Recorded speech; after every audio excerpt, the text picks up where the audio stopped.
research and care for over 50 years. Learn more about research, education, and support at Crohn'sColitisFoundation.org. This is the KBLA Sports Minute with Ray Richardson. The neutral site for the Rams playoff game Monday night against the Vikings appears to be favoring the Vikings. After the NFL made the decision to move the game from SoFi Stadium to Glendale, Arizona, the point spread went up for the Vikings from 1 point to 2.5. Tickets for the game at State Farm Stadium go on sale today at noon. It'll be interesting to see how many Rams and Vikings fans can make the late travel adjustment to get to Glendale, a Phoenix suburb. The Lakers confirmed that coach J.J. Redick is among the residents in Pacific Palisades who lost their home. Redick and his family were renting a house in the town, which has lost over 5,300 structures to the wildfires in L.A. County. Golden State Warriors coach Steve Kerr, who grew up in Pacific Palisades, lost his childhood home. Kerr's mother and other family members were evacuated on Tuesday. No debates, no speculation, just the info you need. That's your KBLA Sports Minute. I'm Ray Richardson. More news, opinions, and conversation when we come forward on KBLA Talk 1580. Somebody bring out the confetti, baby! Starting Monday, January 6th, KBLA Talk 1580 has a new midday lineup. I'm excited. Are you ready for Tavis Smiley, Dr. Cornel West, Jesse Jackson Jr., D.L. Hughley, and E. Quarterly Corte back-to-back? Oh, my God. Are you really ready for all this smoke? I'm ready, brother. Yes, we still have Dominique DiPrima in the mornings and Zoe Williams in the evenings, but middays just got lit on KBLA Talk 1580. We on fire. All across America, people are talking about our new midday lineup. Starting Monday, January 6th, our KBLA 1580 app downloads are on fire because everybody's going to be tuning in. Yes, I love you guys. You are the bomb. Now would be a good time to hit up SMB at KBLA1580.com if you want folks to hear about your business or brand. That's SMB at KBLA1580.com. It's going up in 2025 on KBLA Talk 1580. It's going up. That's what I want. Black on black, black, yeah, hey, okay, black, black, black, black on black, black, my thoughts so black, black, black, I'm black, my skin is so black, I'm rocking that black on black is black. Rims on this black, wheels in this black, whip with this black, black, so black on black on black on black on. Hey, black out the coupe, hop out the roof when I run into you. Dark black is the dark side of the moon. Won't be no truce, won't be no truce. At your funeral in an all black suit. Couple white girls rocking all black too. Me and your man marching in all black boots. Call up the troops, call up the troops. Punch you in the mouth, then knock out your tooth. I can tell when they not telling the truth. Talking that, what you gon' do? What you gon' do? What you gon' do? Back and I'm black and I'm acting brand new. In the back like, oh word, diamonds all black like what you heard, what you heard, what you heard. Spilling some black on the curb, just for the memory of the deceased. When I black out, I'll awaken the beast. What it's gonna be? What it's gonna be? You don't want with a like me, that you never seen my so black. I'm black on black on black on black on black, black, black, black on black, black, my thoughts so black, black, black, I'm black, my skin is so black, I'm rocking that black on black is black. Rims on this black, wheels in this KBLA Talk 1580.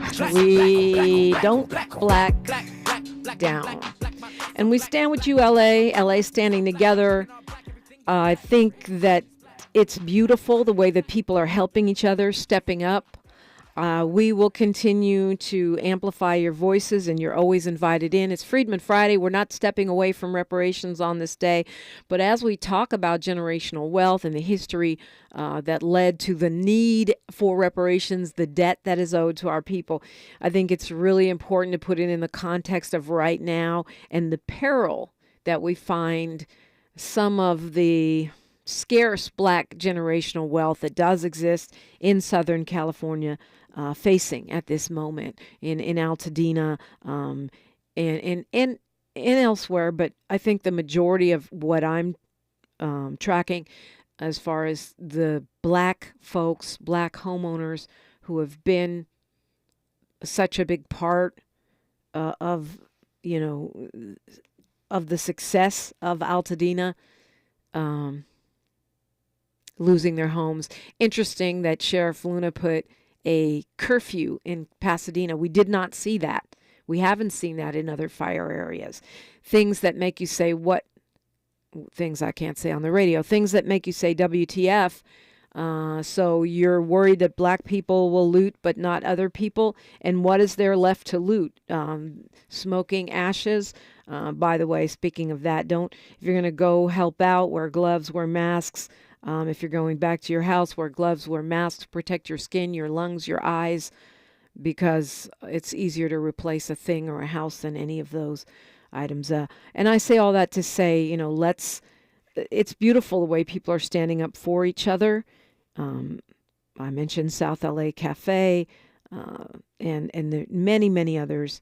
As I said, go to Mutual Aid LA, track the aid that's there. You can call 311 on the county level, 211 on the city level if you need to find a place to shelter or a place to shelter your pet.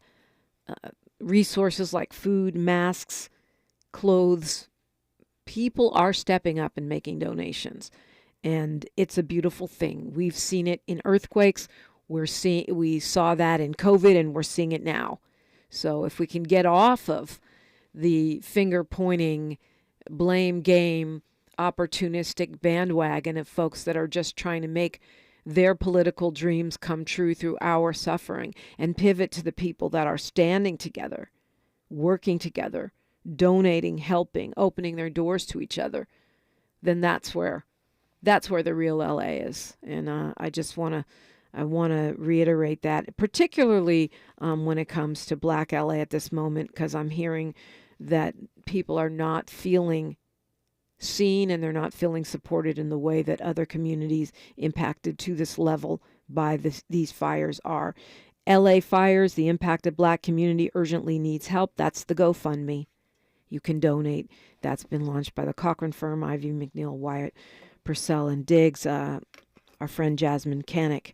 And that's where you can go and send your dollars if you want to make sure you're specifically supporting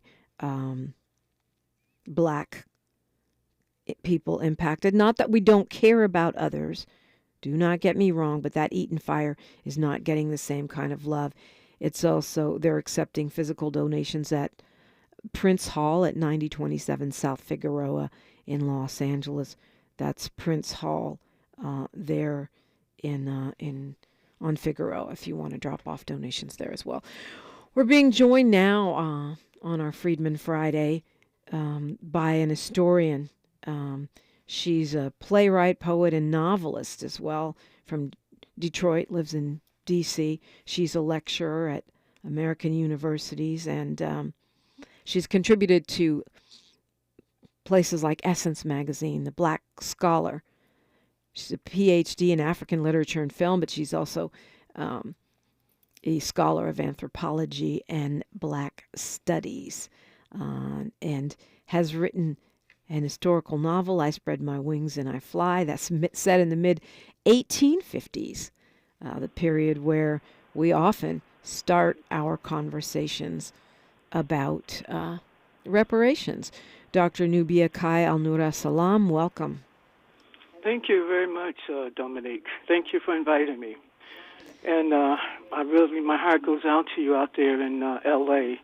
You know, it's freezing cold here in Washington, D.C., but, I mean, you all are dealing with those hot fires. So all I can say is, I pray and hope that everything, that the containment comes soon, and the people are able to rebuild their homes out there.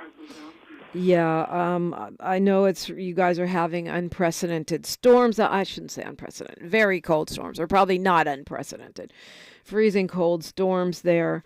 And the crazy thing about what's happening in LA right now is there's fire, the air is smoky, even if you're far from the evacuation areas, but it's cold. It's not, you would think, hot, muggy. No, it's actually, it's not Washington, D.C. cold, but it's LA cold. And that makes it even weirder. It's in the 40s right now. And we'll see 60s today, but if you're out of your house and sheltering at one of the recreation centers, Pan Pacific Park or the Pasadena Civic Center, it's cold. You definitely want a blanket in your go bag, if I didn't say that. But Dr. Nubia Kai, it seems really... I guess I'm asking you to give us a little bit of context, because when we look at the Eaton fire in Altadena, thousands of structures have burned, at least 2,000, maybe more. And this is an area, a concentration of black home ownership. So when we look historically at the decimation of black generational wealth, many times it's riots or,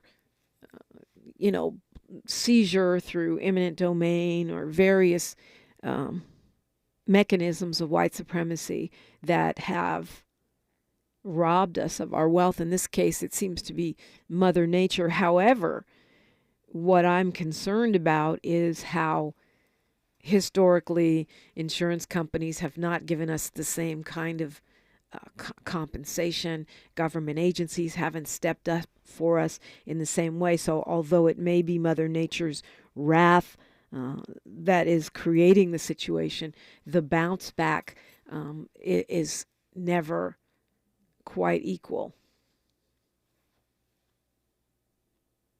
I don't know what to say about it. When you talked about the fires, I mean, immediately I thought about, because it's like, well, wait a minute, how did it get started? And I don't think that question has really been answered. But what I'm thinking about is the conflagrations that occurred in the 1919s, Red Summer, 1920, 1921, the massive race massacres that were often accompanied by fires. And since it seems that we're kind of repeating history, when you said that, and again about how black communities and homes are destroyed and there's never compensation, it just called to mind that it could be something like that. I'm also looking at the book. Recently, they celebrated the 30th anniversary of Octavia Butler's Parable of the Sower. And, of course, that was a science fiction piece, but in it, in which we have an often science fiction piece that predicts a future that becomes kind of accurate, just like was in 1984, right? So in this book, and I have to admit I haven't read it, but I did go see an interpretation of it by Bernice Reagan and her daughter, Tashi Reagan, that did a play and a concert around the Parable of the Sower. In that, it begins in 2024, that you have these massive fires taking place all over the country. But it seems to be driven by this kind of ratio, this like white racist supremacist groups, if I'm not mistaken, about who's doing this. And we saw these other fires that were taking place. Remember at these stations? You remember the electrical stations? Yeah, I do. And they were saying it was. You remember they said these white militia groups were burning down these places, and So I mean, expect to see a lot of that, perhaps. Unfortunately. Well, I think it's an interesting point. It is under investigation. They say they don't know the cause of the Eaton fire, which is the one where most of the black folks are in the Altadena area. It's under investigation.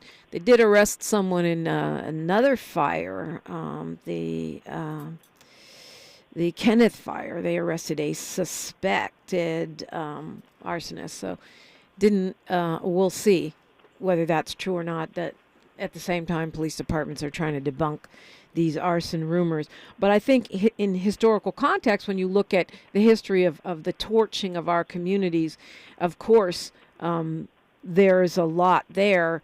And for me, it means that the aftermath of these particular fires that we're dealing with in 2025 has to include some incredible scrutiny of the way that insurance and city, county, and state, federal resources are marshaled in making sure that they are distributed in a way that is equitable, which seems very daunting with the guy that's about to be sworn in absolutely. On the 20th. Absolutely. Yeah. This is the man that says he's giving reparations to white people. This is a man that didn't send help when the fires were taking place out there in in the forest fires out in California. Yeah. Remember, he wouldn't send funds until he found that the particular area was the area that voted for him. Then he threw the funds at him, but he wasn't going to do it. And if, thank God, Joe Biden and Kamala Harris are still in power now. Because, again, he's looking, California, that's a Democratic state. I'm not going to do. That's why he didn't send the money in the first place when they had the forest fires. He will use the opportunity to withdraw funds to make sure you don't get funded. That's how wicked this man is. But this is who the American people wanted, or at least the majority, we can say, the majority that came out and voted. Well, it was a plurality. He didn't get the majority. I think Kamala Harris lost by 1.5 million votes. Neither one of them got 50%. But your point is taken, and I think that I think we could have won if we had come out, and we came out in 2020, like we came out when Obama was running. I think it was possible. The reason why Trump got in power in the first place, the black community just would not come out. In Detroit, where I'm from, 13%. 13%. That's the only number. That's why Michigan was lost. Yeah. Because the major center, when the largest population, did not come out, who normally voted Democrats. So.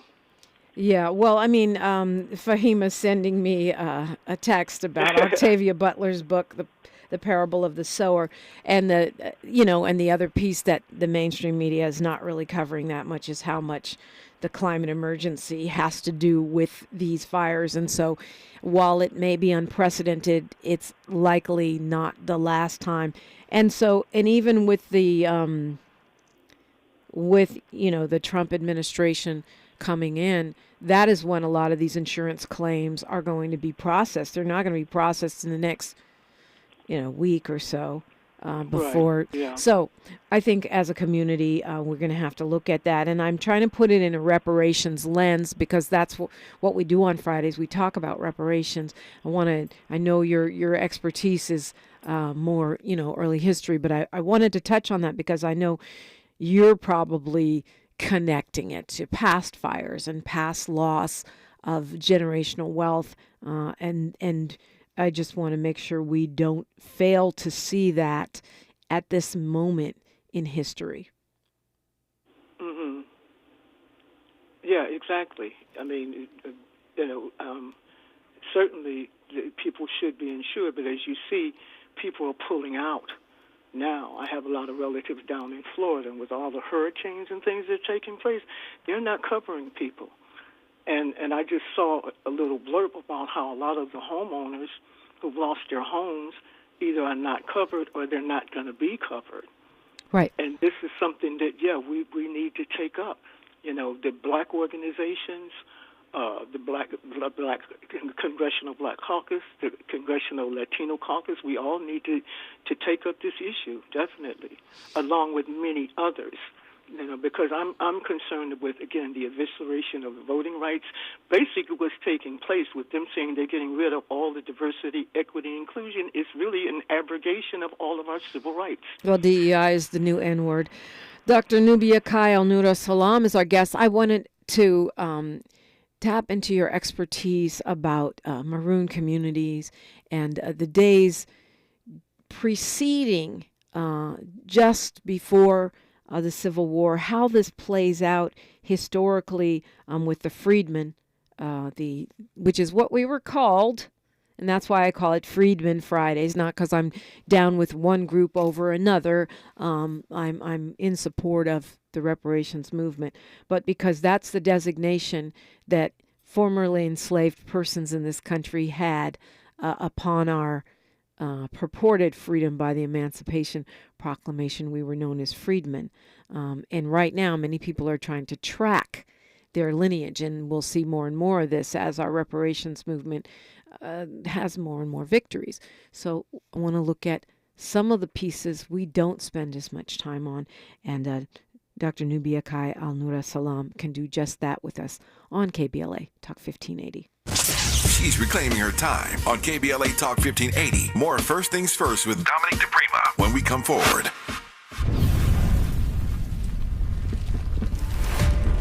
To our beloved greater Los Angeles community affected by the devastating wildfires, we stand with you. From all of us at KBLA Talk 1580, our hearts go out to those who've lost loved ones, homes, businesses, belongings, and precious memories.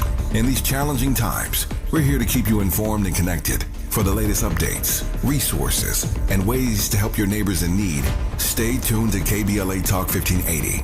Together, we'll rebuild. Together, we'll recover. Together, we are Los Angeles strong. KBLA Talk 1580. Your voice, your community, your station.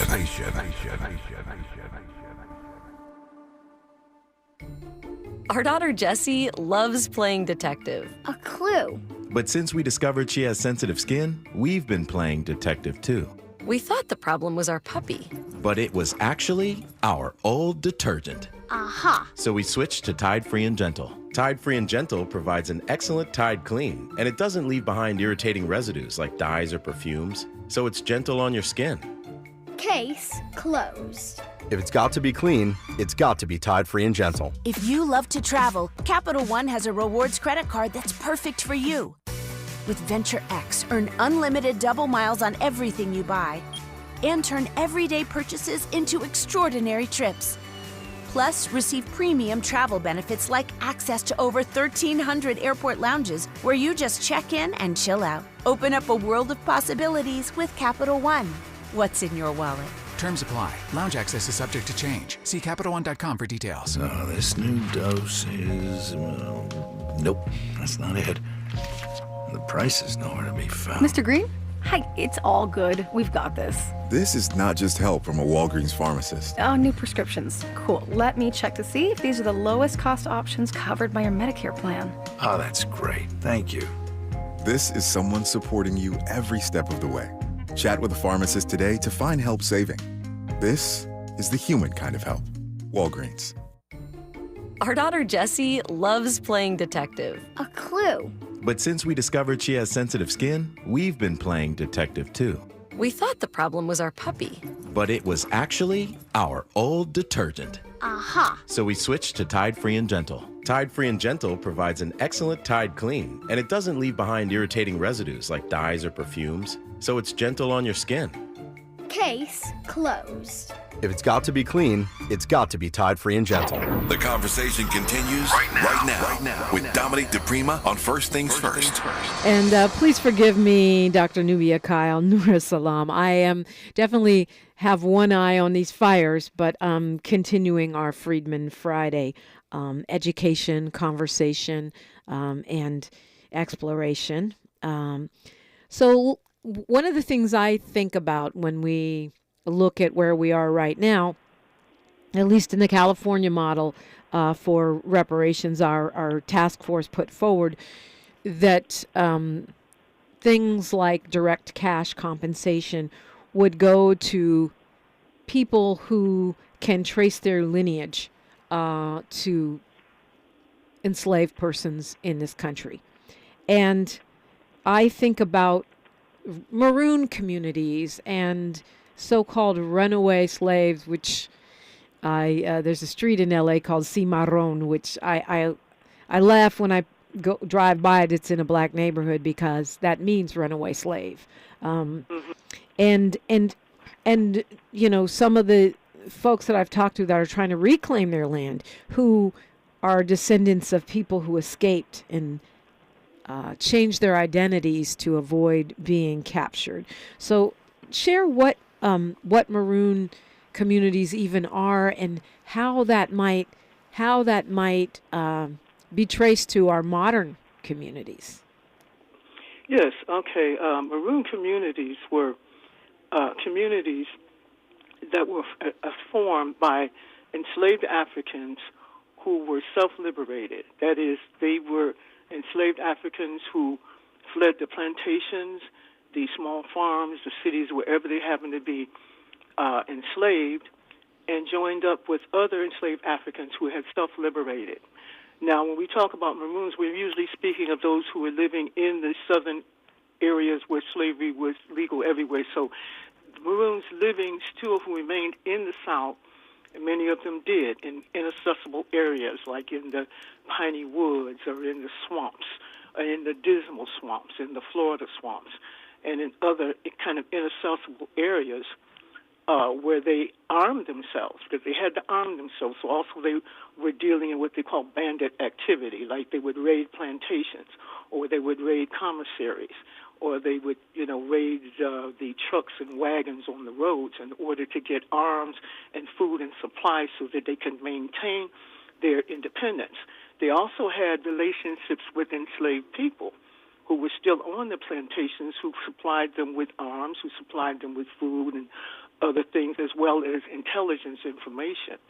So you found that throughout the South. And the thing is, in every state where there was slavery, you had Maroons who resisted and who established themselves in these communities.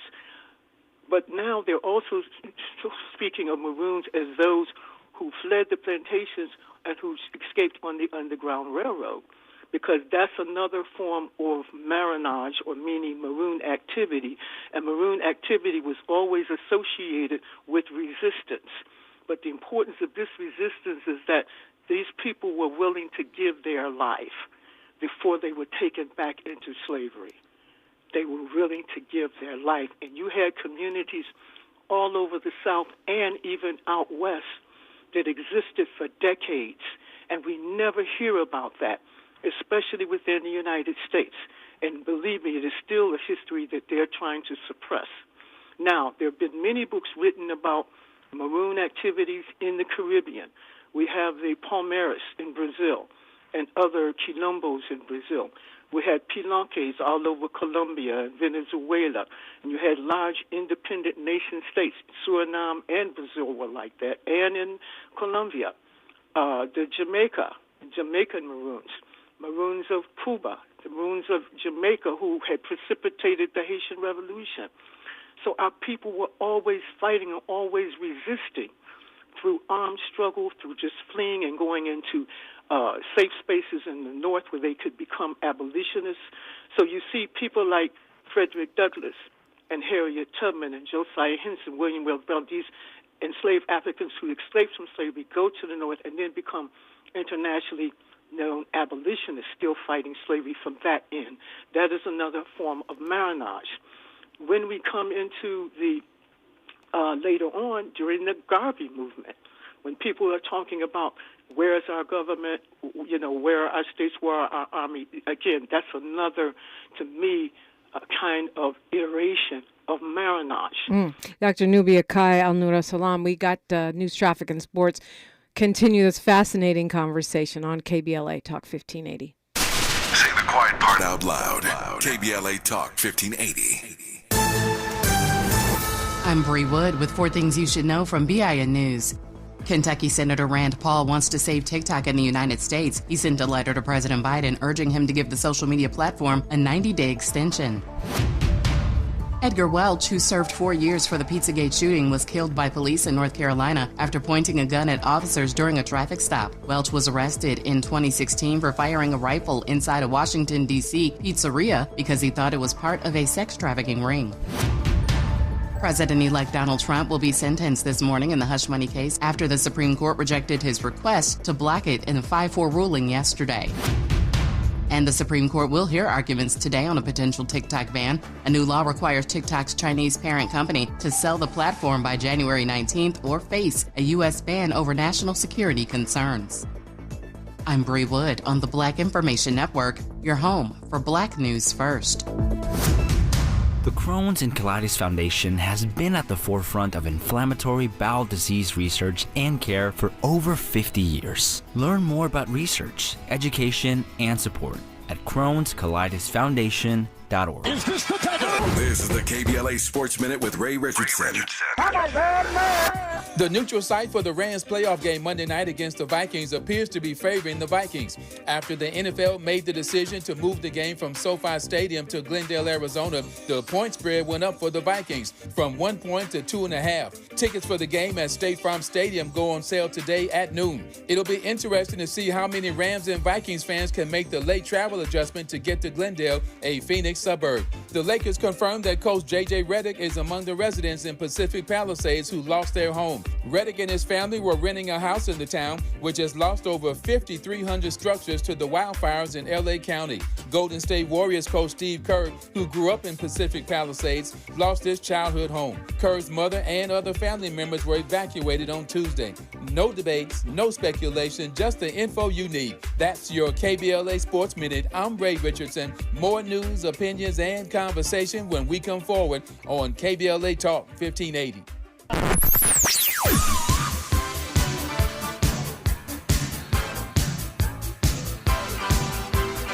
This is KBLA Talk 1580.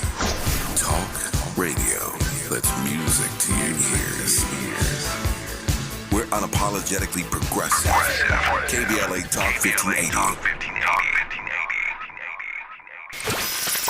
Somebody bring out the confetti, baby! Starting Monday, January 6th, KBLA Talk 1580 has a new midday lineup. I'm excited. Are you ready for Tavis Smiley, Dr. Cornel West, Jesse Jackson Jr., D.L. Hughley, and E. Quarterly Corte back-to-back? Oh, my God. Are you really ready for all this smoke? I'm ready, brother. Yes, we still have Dominique DiPrima in the mornings and Zoe Williams in the evenings, but middays just got lit on KBLA Talk 1580. We on fire. All across America, people are talking about our new midday lineup. Starting Monday, January 6th, our KBLA 1580 app downloads are on fire because everybody's going to be tuning in. Yes, I love you guys. You are the bomb. Now would be a good time to hit up SMB at KBLA1580.com if you want folks to hear about your business or brand. That's SMB at KBLA1580.com. It's going up in 2025 on KBLA Talk 1580. It's going up. That's what I want.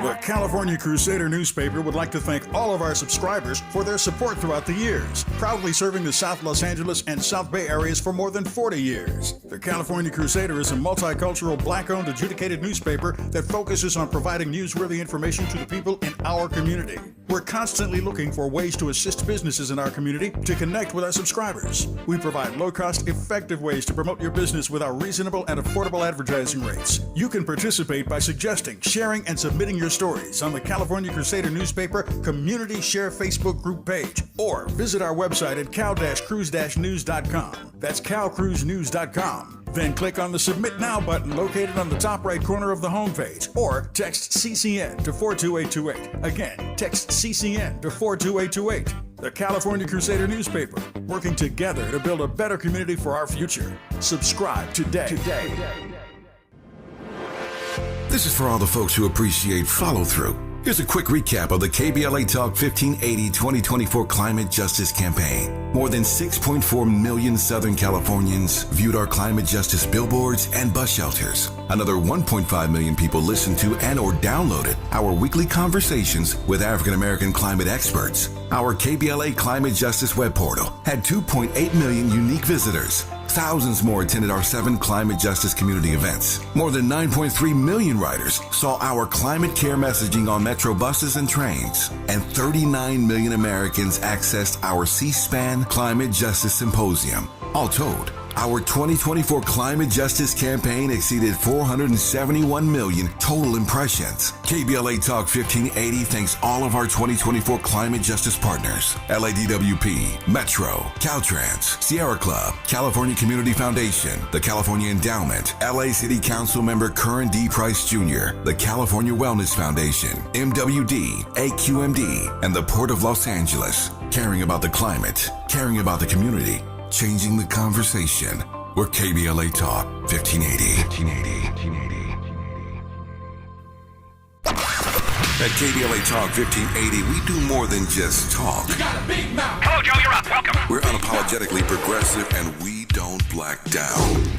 And we're talking with Dr. Nubia Kai. She is an historian, an author, a filmmaker, and just fascinating some of the things that you're sharing with us, Dr. Nubia Kai. She's a playwright, a poet, lecturer. I, for example, did not realize that the Maroon communities were in contact with enslaved persons on those plantations. and that there was a supply line going back and forth. I never knew that. Yes, there were. Right. Definitely. In Louisiana, where, my novel is centered in that state, where there was a lot of Maroon activity, including what we would call guerrilla warfare that was going on with the Maroons. And I mean, I was able to run into, read letters and find letters written by the first American governor of Louisiana, Governor Claiborne, and he's writing letters to the president, James Madison, asking for federal troops to be brought down to put down what they call them brigands or bandits, right? Or they call them the nigger Maroon, right? The Maroons. So they were asking for troops to come be sent down, and Madison and the generals at the time were afraid to send troops. Now, this letter was written in 1806. So at that time, this was following the Haitian Revolution. They were terrified that what happened in Haiti would happen there. And there was a lot of underground guerrilla activity among the Maroons to believe that could happen there. So when Governor Claiborne is writing to the president, the general at the time, General George Jefferson, wrote back, and he said, "The idea you offered me this morning of calling forth the militia and taking a position for protection of your territory above is utterly inadmissible, because you could not withstand the desperation and superiority of numbers opposed to you, and the brigands, Maroons, provoked by the oppression, might resort to a dreadful expedient of exciting a revolt of the Negroes. If we divide our force, we shall be beaten in detail. We must therefore condense it here, and in concert with our watercraft rest our main defense at this point." This is what he writes back. They were afraid to even send troops to deal with the Maroons. That's telling you the extent of this activity. Not only that, since I wrote this book and it came out in 2016, the African American Museum was opened here in Washington, D.C. the same year. And in their collection, in the exhibits on slavery, there's a special exhibit on slavery in Louisiana. And in this case, they're talking about the Louisiana Territory as well as the Louisiana State, because you had enslaved people coming in on slave ships, and some of them were escaping from the slave ships in New Orleans and fighting the French soldiers and defeating them. So we don't get any of the history of what was happening with the Spanish and French colonies. Anyway, in the African American Museum, and as part of the permanent collection, it stated that the Maroons control vital parts of the Louisiana Territory. I copied it down verbatim, because it's like, wow, I didn't know that. Parts of Louisiana Territory, meaning at this time, they're talking about nearly half of the United States. A territory took up half the United States. That's how many Maroons were in the territory, that they control vital parts. Now, there's something I don't have the details on, but certainly the Seminoles, like I say, with three main epicenters of Maroon activity here, that was just as formidable and powerful as the Maroons in Jamaica, Cuba, Haiti, Suriname, Brazil, even lasted longer than Palmares in Brazil. And longer than Palmares, longer than the Biojo, the San Basilio community in Colombia.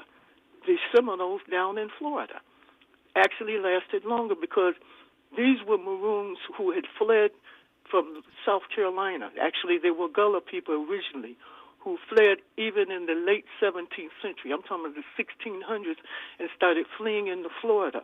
Now, the Spanish and the English were at war at the time. So Spanish had Florida, and they were allowing these enslaved Africans who were fleeing, the fugitives, to come in and settle. And they granted them their freedom, so they were already there. Then, when Britain tries to take over, they try and re-enslave the people. They had black generals. General Francisco Menendez, he fought several battles where he defeated. They were right there on the border, because they're trying to come down and retake them and bring them back into slavery. So you had these black Maroons, who become Maroons essentially, because now they got to fight the British. And then you have the Creeks. you had the division between the Creeks. You had the Upper Creeks and the Lower Creeks, and of course you know about the 5 civilized tribes. Yes. The Seminoles were one of them, but the Lower Creeks were the ones that broke away from the Upper Creeks, came down to Florida because they're trying to get away from white massacres and white assimilation, right? Because they're offered, okay, you can assimilate. Being civilized means you own slaves. So that's what they almost forced the Native peoples to get into that. Okay, but what the Seminole, so when the Creeks come down and they join with the Maroons in Florida, they form the Seminole Nation. That's when it was formed. Seminole means to break away because the Creeks had broken away. And like any confederation, we have to understand confederation means you have people from individual nations that are joined together, all right, in a confederacy. And usually it was for war and in things about in trade and war. They had this kind of symbiotic relationship. But each nation had their own council of elders. They had their own chiefs. They had their own land. And even though there was intermarriage between the two, they practically looked the same anyway. They mainly probably intermarried among their own. But again, they had this alliance between them, this confederation that included initially, again, these black Maroons and the Creek Native peoples.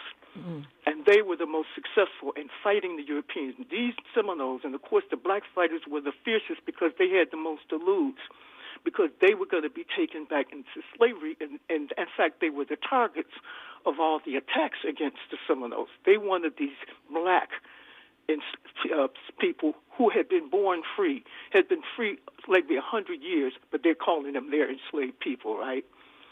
And incidentally, they had the same name, Patriot this, Patriot that. So you see, every time you see Patriot, it's always about, suppressing and Native peoples and black folks.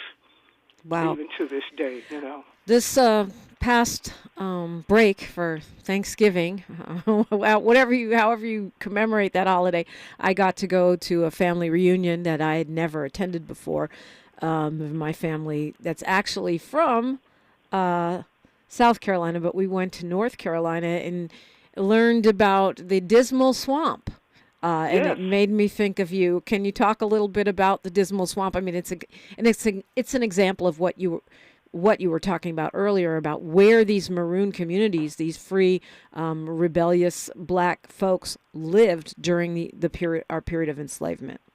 Right. Yeah, that was another major epicenter of Maronage in the United States, and that was in the southern Virginia and large parts of northern North Carolina.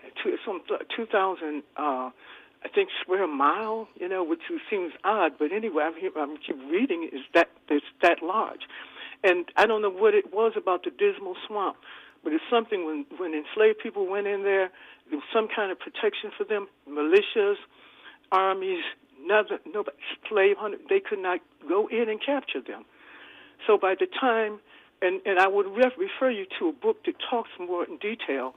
It was the first book, actually, full book written about Maroons in the United States, and that came out, I think, 2014 by Sylviane Joff. Sylviane Joff was an archivist at the Schoenberg Center, and she was running across all these narratives, about Maronage in the United States. So, she put together a piece that's called Slavery's Exiles, the story of the Maroons in America, something like that.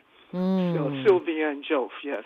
So in that book, because she doesn't talk about the Seminoles, that was kind of only disappointing thing about that, or the fighting guerrillas, in Florida and Louisiana and other places. But she does get into the life of the people in the Dismal Swamp. And so that's a book I would recommend. Talking with End of the Civil War, something like 30,000 people who came out of the Dismal Swamp. Whoa! Where they had been as free people. That's a huge community. 30,000 people living free in the Dismal Swamp, exiting after the Civil War. Now, putting this in context of our reparations conversation, many of us are descended from these folks. What does that mean? We'll answer that question when we come forward on KBLA Talk 1580. More of First Things First with Dominique DiPrima when we come forward. Oh no, stomach issues again? Stomach issues? Who are you? Your pancreas. I could be the real reason for your diarrhea, gas, bloating, stomach pain, or loose oily stools. I thought it was my stomach. People often do, but any of these symptoms could mean having a condition called exocrine pancreatic insufficiency, or EPI. With EPI, the pancreas doesn't release enough enzymes to break down food, but EPI is manageable. Use the symptom checker on identifyepi.com and speak with your doctor. That's identifyepi.com. Sponsored by AbbVie. The new year brings new health goals and wealth goals. Protecting your identity is an important step. Your info is in endless places that could expose you to identity theft, leading to lost funds. LifeLock monitors millions of data points per second. If your identity is stolen, our restoration specialists will fix it, guaranteed, or your money back. Resolve to make identity health and wealth part of your New Year's goals with LifeLock. Save up to 40% your first year with promo code NEWS. Visit lifelock.com. Terms apply. Hey there, Los Angeles. This is James Lucky Jr., publisher and editor of Los Angeles News Observer. Are you hungry for news that matters to you in the African-American communities of Los Angeles? Well, buckle up, because we got the scoop you've been craving. Stay in the know and never miss a beat with our free weekly publications conveniently available near you. Or hop on the digital wave and become an exclusive subscriber at OGNSC.com. Don't forget to join the party on Instagram and Twitter at OGNSCINC for behind-the-scenes access and sizzling updates. No more FOMO. Let's stay informed, connected, and empowered together. KBLA Talk 1580. We've got a lot to talk about. KBLA Talk 1580, connecting you with services and solutions. Worried about eviction? You have rights, and Stay Housed LA can help. Stay Housed LA is a partnership between LA County, the City of Los Angeles, and local service providers. From Lancaster to Long Beach, we're here to help you with tenant education workshops, legal clinics, free legal services for eligible tenants, and online resources about tenant protection laws. Don't face eviction alone. Call our hotline at 1-888-694-0040. That's 1-888-694-0040. Or visit stayhousedla.org. Stay Housed LA, keeping Los Angeles residents in their homes. Stay Housed LA, your rights, your home, our community. This is a community call to action from KBLA Talk 1580. At KBLA Talk 1580, we do more than just talk. You got a big mouth. Hello, Joe, you're up. Welcome. We're unapologetically progressive, and we don't black down. We don't black down, and it is especially true on a Freedmen Friday. We're talking with Dr. Nubia Kai, and the fascinating story of these Maroons, which I've always, been interested in, but some of the things you're saying today make me feel like we need a movie. I feel like the rebellion that we see of our people in enslavement is always from the plantation out, as opposed to outside the plantation in. We're actually battling for and controlling territory. I mean, this idea of 30,000 people coming out of the Dismal Swamp at the end of the Civil War is just astounding. And how do those people... And you had even more among the Seminoles. Wow. Okay, they fought 3 wars against the United States and defeated more Army soldiers than all of the native peoples and the Plains Indians put together. They were the fiercest fighters. And why does that, why does that not surprise me when you look at the performance of black fighters in every American war? Right, exactly. The same thing here. So what happens to those people when they come out of the Dismal Swamp? What happens? Are they now considered freedmen? Are they incorporated into what little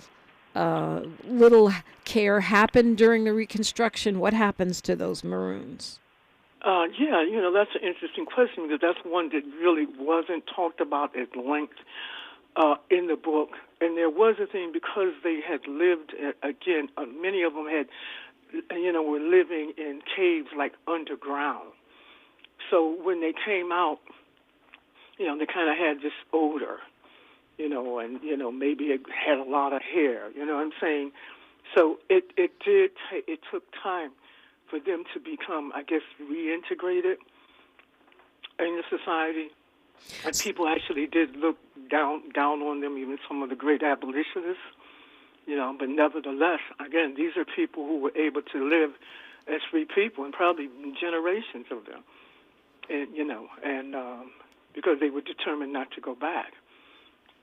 That is determined not to go back. That is wild, but it makes sense. They're living outside of society, so even by the standards of the supposedly newly freed enslaved persons, they're looked down on. Yeah. Some of them they actually were. Yeah. And even though they were heroic and had done the same thing that many of these abolitionists had done, right? But they didn't, But they were not. They went to free territory. The Dismal Swamp was still enslaved territory, so they had to live underground. Yeah, that's amazing, and it seems like we should have tons of movies rather than this history being mostly buried. Exactly, and this, because I know people who have read the book say this needs to be a movie. I keep hearing that over and over and over, but it's not. I'd rather see, because a lot of things dealing with the psychological effects. But truly, we do absolutely need a film. I mean, I wish I could send the book to maybe a filmmaker who would do it, because people who've read the book, I've showed you the reviews. Yeah. And I say people who love Beloved really, really, really love this book. I never thought of Beloved necessarily as a book about slavery, but more about the post-slavery period. Right. And so, I had never compared with that, but people were like saying, this is really, because again, it's dealing with a history you don't know about. It seems like every book about slavery, it's something different, like the one about the Black Brits, and that was made into a movie called The Book of Negroes. Yeah, it's a great book. I didn't see the movie. I Spread My Wings and I Fly is the novel that Dr. Nubia Kai wrote, and which we're talking about. And where can we get our hands on it? Well, mainly, I guess, at Amazon, through Amazon. Okay. Because it wasn't published by big companies, you get it other places, like at the big bookstores, it's not there. But it is here locally at Sankofa bookstore, the local black bookstores here. But on Amazon, you can get it. It'll say one book, because I'm distributing it. It's actually more. You can order 10 if you want. But it is on Amazon, yeah.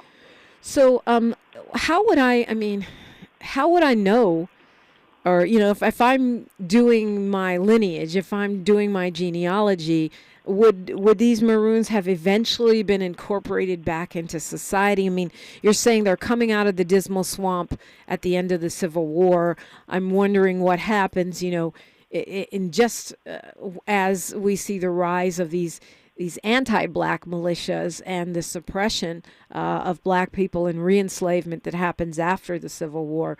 What happens to those Maroon communities? And if I'm tracing my lineage, will I find them?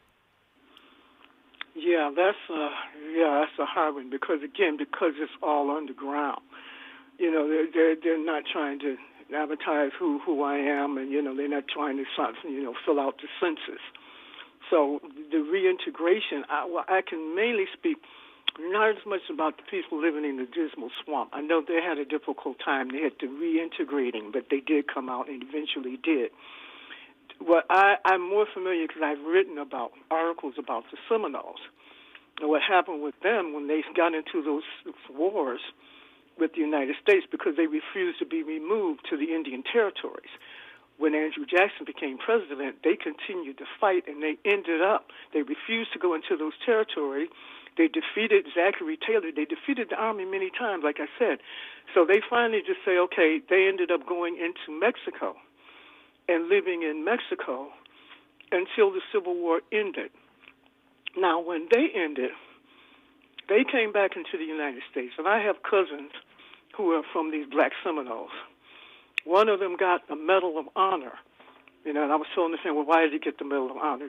Some of these same Seminoles, what happened, there was some breakup between the black Seminoles and the other Seminoles, and then there was an outbreak with malaria, in which the indigenous Seminoles were not immune to, so many of them died off. So when these black Seminoles come back into the United States after slavery, because they knew very well the native languages and the countryside, they were hired as the Buffalo Soldiers. Okay. Wow. The Buffalo, so they became the Buffalo Soldiers. I mean, I had to write a paper like because again, it seems like a betrayal because now they're hunting Native people. Yeah. But the thing, and remember, I guess the only people again that they were united with the other natives again because they had become the 5 civilized tribes and were trying to align themselves with whites. They were involved in hunting the enslaved people, even other Creeks. But the lower Creeks who had joined with them, and they became the Seminole Nation, that was different. Wildcat, Osceola, they were considered heroes, but all of them have died out now. So now they're coming back. And I'm not kind of condoning it. I'm just trying to maybe understand their logic. Well, you're uncovering the complexities. They're not seeing it as, oh, this is another indigenous people. They're seeing it as people that they already split from. More or less. It's fascinating and very nuanced. But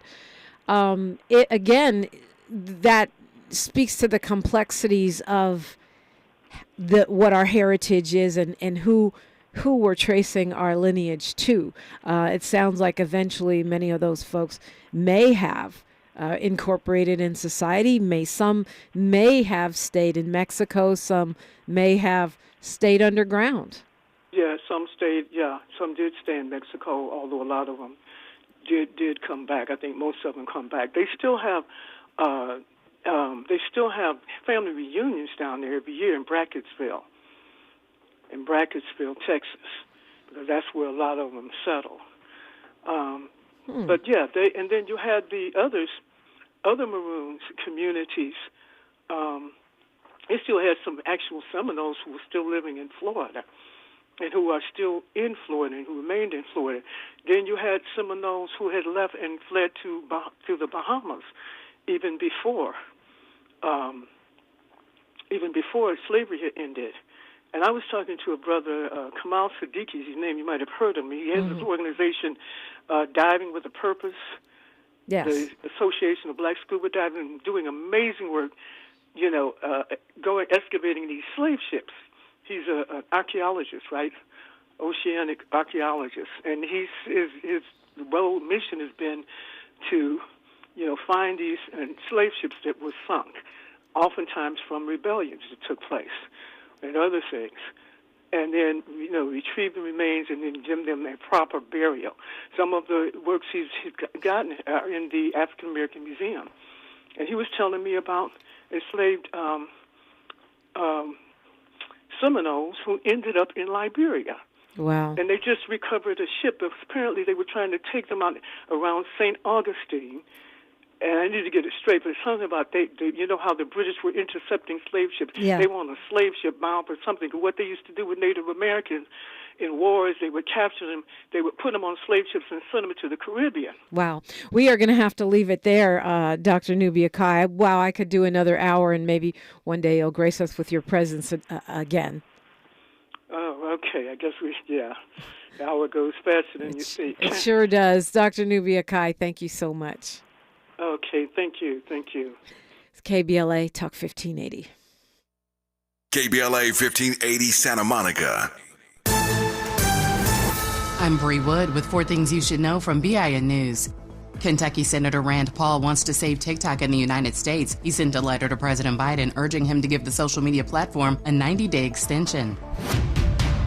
Edgar Welch, who served 4 years for the Pizzagate shooting, was killed by police in North Carolina after pointing a gun at officers during a traffic stop. Welch was arrested in 2016 for firing a rifle inside a Washington, D.C. pizzeria because he thought it was part of a sex trafficking ring. President-elect Donald Trump will be sentenced this morning in the hush money case after the Supreme Court rejected his request to block it in a 5-4 ruling yesterday. And the Supreme Court will hear arguments today on a potential TikTok ban. A new law requires TikTok's Chinese parent company to sell the platform by January 19th or face a U.S. ban over national security concerns. I'm Bree Wood on the Black Information Network, your home for Black News First. The Crohn's and Colitis Foundation has been at the forefront of inflammatory bowel disease research and care